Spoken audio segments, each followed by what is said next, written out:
আসসালামু আলাইকুম। সম্মানিত জলসুকা ইউনিয়নবাসী, আমি আপনাদের সামনে কিছু কথা বলতে চাই আমাদের জলসুকার বর্তমান অবস্থা নিয়ে। আপনারা জানেন যে একটা তুচ্ছ বিষয় নিয়ে আমাদের এলাকায় একটা গ্যাঞ্জাম চলছে, আর এই গ্যাঞ্জামটা বন্ধ করার জন্য আমি প্রশাসন থেকে শুরু করে অনেক মানুষের কাছে গেছি, কারো কাছে কোনো সাহায্য পাই নাই। তো আমি মনে করি কেউ চায় না ঝামেলা বন্ধ হোক। আরে আমার এলাকার ঝামেলা আমি আরেকজনের কাছে কেন যাব?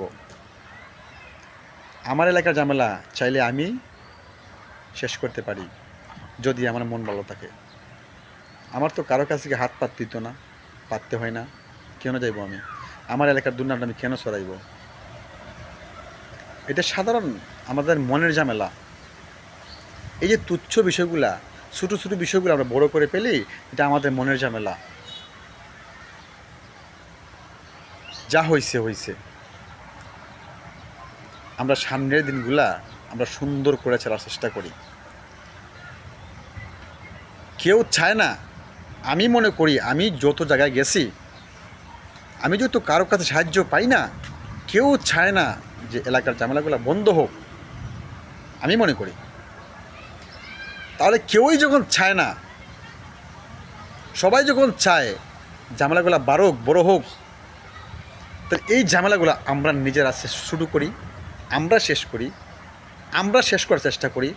ছোটো ছোটো ঘটনাকে আমরা বড় না করি। আপনি রাগের মাথায় অনেক কিছু করতে পারবেন, অনেক কিছু বলতে পারবেন, একজনের মাথা বাড়ি মেরে ফাটাই নেবেন। আপনার যখন রাগটা থামবো, আপনি যখন এক জায়গায় বসবেন, বসে চিন্তা করবেন, আমি লিটনের মাথায় কেন বাড়ি দিলাম? আমি তো লিটনের মাথায় বাড়িটা না দিলেই পারতাম। ভাই চলুন আমরা সামনের দিনগুলা সুন্দরভাবে চলার চেষ্টা করি।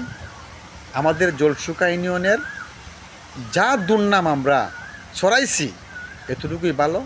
আর যেন আমরা দুর্নাম না ছড়াই। এই যে ওয়ার্ল্ড দেখতেছে, আমাদেরকে ভালো বলতেছে না, অবশ্যই আমাদেরকে ভালো বলতেছে না, আমাদেরকে নিন্দা করতেছে, সিসি দিচ্ছে, যারা খারাপ মানুষ। ভাই মহান আল্লাহ পাক রাব্বুল আলামিন যা করেন বান্দার মঙ্গলের জন্য করেন।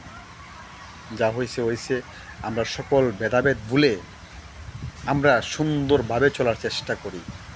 ঝগড়াঝাটি মঙ্গল না, শুধু অমঙ্গল আর অমঙ্গল। ঝগড়া করলে পরে লাভ না, শুধু ক্ষতি আর ক্ষতি। শুধু আপনার আর আমার ক্ষতি না, এলাকার সাধারণ মানুষেরও ক্ষতি। তাই চলুন সব কিছু বাদ দিয়ে মনের জংকার পরিষ্কার করে আমরা একসাথে চলার চেষ্টা করি, ইউনিয়নটাকে সুন্দরভাবে চালানোর চেষ্টা করি। আশা করি আমার কথাগুলো মনোযোগ দিয়ে শুনবেন, আর আমার কথাগুলো আপনাদেরকে একটু হৃদয়টাকে নাড়া দেবে। ভালো থাকবেন। আসসালামু আলাইকুম।